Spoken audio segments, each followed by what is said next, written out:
प्रेक्षकांनो, आज त्यांनी खूप फास्ट दाखवलंय पण छान दाखवलंय। सुरुवातीला आपण बघतोय ह्या तिघीचे तिघी डिटेक्टिव्ह बनून बाहेर आले आहे। आता ह्या सगळ्यामध्ये शांत बसा, आपण कोपऱ्यात जाऊन बोलूया। आता माई म्हणत असतात या गॉगलमुळे मला दिसत नाही अप्पू। मग अप्पू माईचा गॉगल काढते आणि माई म्हणतात की अगं बाबी वंशाच्या खोलीत तर काहीच सापडलं नाहीये। सुवाई म्हणतात आपण काय शोधतोय अप्पू, तेच कळत नाहीये। कोपरा शोधला, काहीच दिसत नाहीये ना। अप्पू म्हणते सापडेल ना आपल्याला। मी काय म्हणते आपण वेगळ्या अँगलने विचार करूया। तेवढ्याच शशांक येतोय। अप्पू यांना सांगतच असते की कोणाला आपल्या मिशन बद्दल सांगू नका। माई कोणाला कळता कामा नये। शशांक म्हणतो काय कळता कामा नये। तेव्हा अप्पू म्हणते तू काही ऐकलंस का। शशांक म्हणतोय म्हणजे काय, मी ऐकू नये असं काही बोलताय का तुम्ही। आता माई सांगणारच असतात। अप्पू त्यांना दाबते आणि मग शशांक म्हणतो हे काय चाललंय आई तुमचं, हे असं गणपती विसर्जन झालंय, तुम्ही फॅन्सी ड्रेस कॉम्पिटिशन करून कुठे चाललाय। अप्पू म्हणते आम्हाला वाटलं आम्ही हा लुक केला। शशांक म्हणतो आम्हाला नाही, तुला वाटलं असेल, ह्यांना का बरीच घालतेस तू। आता अप्पू म्हणते अरे असं का बोलतोयस तू। आता सुवाई म्हणते हो बघ ना, अरे किती त्रास देत असते आम्हाला। काय तर म्हणे डोहाळे लागलेत म्हणे, आणि आम्ही असे घरात कॅप बीप घालून फिरायचे, डोहाळे लागलेत अप्पूला। सुवाई खुणवत असतात अप्पूला। माई म्हणतात अरे सुनेचे डोहाळे सासूने पुरवायला हवे ना। अप्पू म्हणते म्हणजे काय पुरवायलाच हवे। अगं माई एक गोष्ट राहिली ना, सेल्फी काढायची आहे। या लुक मध्ये सेल्फी काढायची आम्हाला, दे ना फोन खडूस। तेव्हा शशांक म्हणतो मी नाही देणार। माई म्हणतात दे रे सासूला, दे रे फोन। आता अप्पू म्हणते हा डोहाळे आता पाऊट कर माई असं म्हणते अप्पू माईंना। माई म्हणतात ते काय असतं, पावटाची भाजी करायची का। सुवाई म्हणतात माई पाऊट म्हणजे असं करायचं। माई म्हणतात शी बाई किती घाण येते।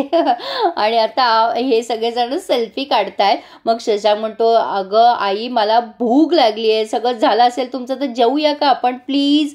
आता सुवाई म्हणतात बरं बरं चल चल मी पाणी घेते, तू चल हो पुढे, चला चला। आता अप्पू म्हणते जा खडूस तू बघ जा। शशांक पुन्हा ओरडतो माई आलीस का। आणि मग या दोघी गपचूप किचन मध्ये गेल्यात। आता पुढे आपण बघतोय बाबी आत्या बाहेरून शतपावली करून आलेल्या असतात। शशांक तिथेच बसलेला असतो विचार करत। बाबी आत्या त्याच्या जवळ जातात आणि म्हणतात काय रे काय चाललंय। शशांक म्हणतो काही नाही ग आत्या, चांगलं चाललंय, जरा कामाचा व्याप वाढलाय, जरा जबाबदाऱ्या वाढल्यात, एकंदरीत चांगलंच चाललंय। पण तुझं काय, भास्कर काकाचं काय चाललंय, तू सरप्राईजच दिलंस हा इथे आली अचानक। तेव्हा बाबी आत्या म्हणते सरप्राईज की धक्का। शशांक म्हणतो अगं ते तू काही म्हण, सुखद आहे हे मात्र नक्की। आता बाबी आत्या म्हणतात बरं। आता त्या निघालेल्या असतात तेव्हा शशांक म्हणतो हे आत्या अगं अशी का निघालीस, आय एम सॉरी तू आल्यापासून जरा मला वेळच नाही ग बोलायला, आपण गप्पा मारूयात ना। बाबी आत्या म्हणतात शशांक अरे मी सध्या रिकाम टेकडीच आहे, पण तू आल्यापासून जरा जास्तीच बिझी झालाय असं मी बघतीये। तेव्हा आता काय प्रमोशन। आता शशांक म्हणतो तुला कसं काय कळलं।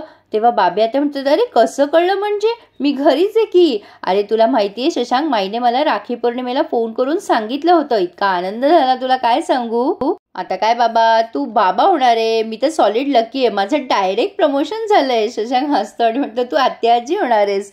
अप्पू आता मागे आलेली असते तेव्हा शशांक म्हणतो अभिनंदाचा अजून एक मानकरी आलेला आहे मागे। बाबी आत्या अप्पूला जवळ घेते आणि म्हणते हो बाबा हिचं तर स्पेशल अभिनंदन आहे।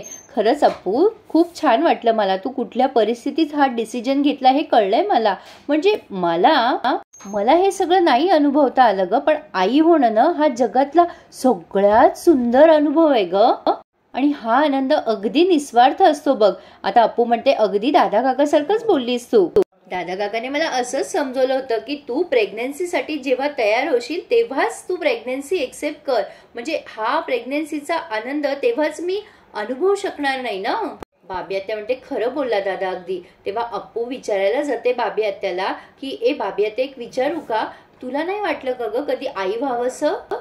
शशांक आता अप्पूला थोडासा म्हणजे ओरडतो अपूर्वा हे काय विचारतेस तू। तेव्हा बाबी आत्या म्हणते अरे ओके शशांक काही हरकत नाहीये, तिला अधिकार आहे विचारायचा। अरे आपण फ्रीली गप्पा मारतो, तिला अधिकार आहे विचारायचा।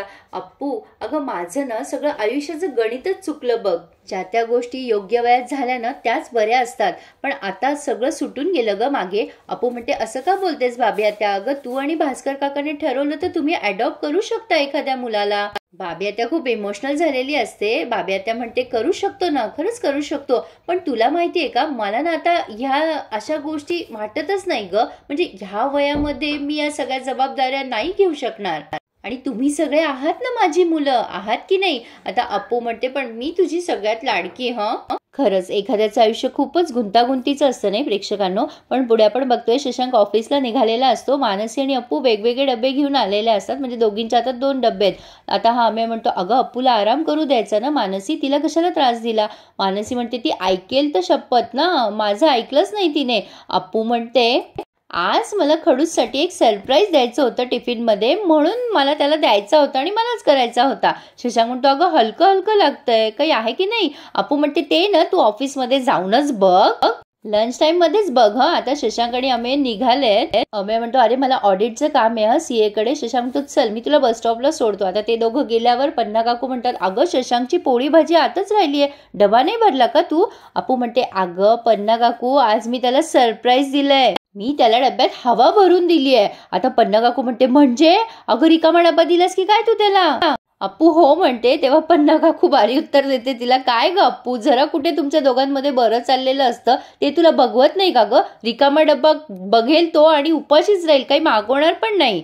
पन्ना काकू आता वैतागून निघून जाते. तेव्हा अप्पू म्हणते अगं पन्ना काकू उगीच वैतागली आहे, अगं मी सरप्राईज प्लॅन केलंय, मी त्याच्या ऑफिसमध्ये जाणार आहे टिफिन घेऊन स्वतः, म्हणून मी रिकामा दिलाय त्याला टिफिन, मी जाते डब्बा करायला त्याचा. आता अप्पू गेलीये किचन मध्ये, पण मानसीला टेन्शन आलंय. इकडे नेत्रा शशांकला झाप झाप झापत असते, तू किती बेजबाबदार आहेस रे शशांक. तेव्हा शशांक म्हणतो मी काय बेजबाबदार वागलो? तेव्हा लगेच नेत्रा म्हणते मला उलट उत्तर द्यायचे नाही मी कोण आहे तुझी, तुला वारंवार आठवण करून देऊ का? तुझ्या मनात ना बिंबवून ठेव, नाही तुझ्यामुळे माझे महत्वाचे रिपोर्ट सबमिट करायचे राहिले, त्याचं सगळं खापर ना माझ्या डोक्यावर फुटलेलं आहे, मला वरिष्ठ लोकांकडनं ऐकून घ्यावं लागले, हे सगळं तुझ्यामुळे झालंय. आता शशांक खूप ओरडतो आणि म्हणतो बस झाला आता, एकही चुकीचा शब्द मी ऐकणार नाहीये. काल सुट्टीवर असताना सुद्धा मी विसर्जन सोडून मीटिंगला आलो होतो, मला आल्यानंतर काय मिळालं? एक फोन सुद्धा उचलला नाहीस तू माझा, मेसेजला रिप्लाय पण केला नाहीस, काय रात्रभर आम्ही थांबायला हवं होतं का मीटिंगसाठी? ही कुठली पद्धत आहे? शताई नेत्रा म्हणते ओरडू नकोस. शशांक म्हणतो ओरडणार मी, तू बॉस आहे म्हणून कसंही वागवायचा अधिकार नाहीये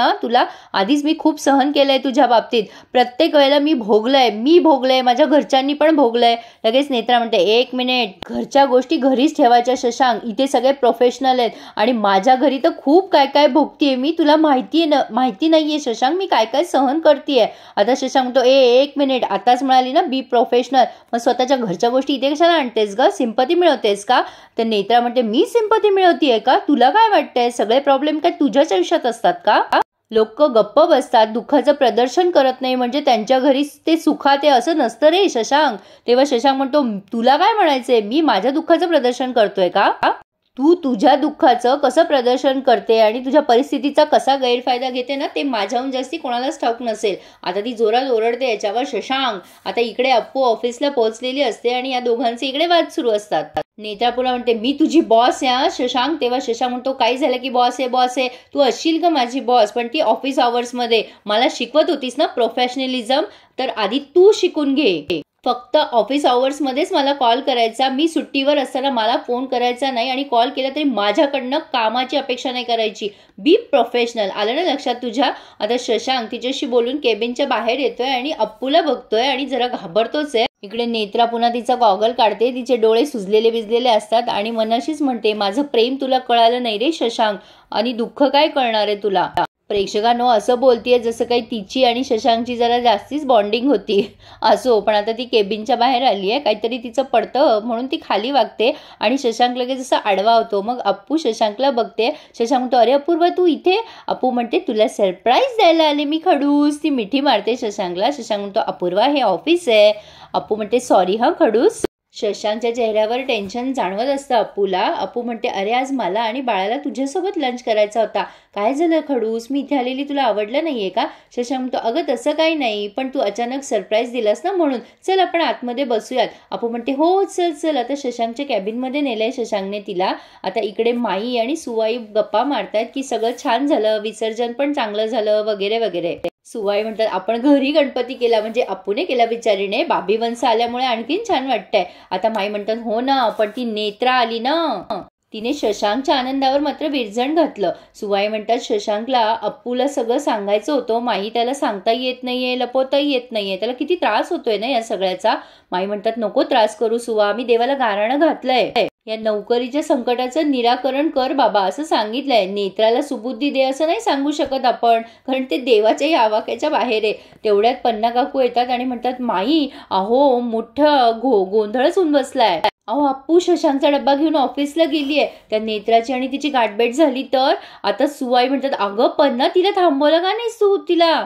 पन्ना काकू म्हणते, मला माहित नव्हतं, मला आत्ता सांगितलं मानसीने. आता माई लगेच म्हणतात, अरे बापरे सुवा मोठं वादळ येणार आहे, त्यात काय काय उद्ध्वस्त होईल सांगता येत नाही. आता सुवाई म्हणतात, असं नका ना म्हणू माई, तुम्हीच म्हणला ना देवाला गारणं घातलंय तुम्ही. नाही येणार त्या दोघी समोर. आता लगेच पन्ना काकू म्हणतात, आणि आल्या तर. आता इकडे अप्पू खूप एक्सायटेड होऊन डब्बा वगैरे दाखवतीये शशांकला. शशांक, तो अगं दुसरा डबा कशाला आणलास तू, आणला होता ना मी सकाळी एक डब्बा. अप्पू म्हणते, काय रे खडूस, तू डब्बा उघडला पण नाही का, तू बघ बरं माझ्या प्लॅनवर तू पाणी फेरलंस. आता शशांक, तो काय झालंय, तेव्हा अप्पू त्याला म्हणते, डब्बा उघड. शशांक डब्बा उघडतो तेव्हा डब्बा रिकामा असतो. शशांक तो, हे काय, अगं तू मला डब्बा रिकामा दिलास. अप्पू म्हणते, अरे तोच तर प्लॅन होता ना माझा, तू हा रिकामा डब्बा बघितल्यावर तू ऑफिसमध्ये आल्यावर तो उघडशील ना, मग तू चिडला असता ना, मग तितक्यात अपूर्वा येणार हा भरलेला डब्बा घेऊन, मग तू सरप्राईज झाला असतास ना. शशांक, अच्छा असं होतं होय सरप्राईज, पण तू इथे डब्बा घेऊन आली ना हेच माझ्यासाठी सरप्राईज आहे. आता बोलता बोलता शशांकचं लक्ष जातं नेत्राकडे आणि अप्पू म्हणत असते, चल आपण जेवूया. अरे खडूस, आपल्याला असं जेवता नाही येणार ना, मी प्लेट्स मागवू का पिऊन दादाकडनं. तेव्हा शशांक जोरात ओरडतो, अगं कशाला. अप्पू दचकते आणि म्हणते, काय झालं खडूस. शशांक, अगं म्हणजे तू कशाला दगदग करते, मी करतो ना, फोन करतो त्यांना.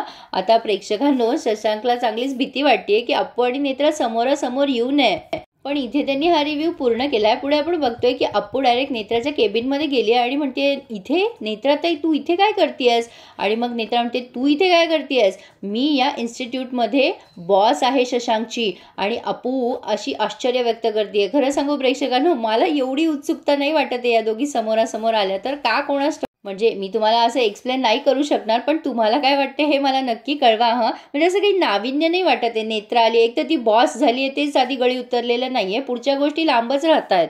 ते म्हणजे आधी वाटायचं ना, अरे बापरे नेत्रा आली, असं काही वाटत नाहीये. पण असो, तुमचं मत काय आहे मला नक्की कळवा. आणि आपल्या चॅनलला मात्र सबस्क्राईब करा. Please subscribe my channel and enjoy my all reviews. धन्यवाद.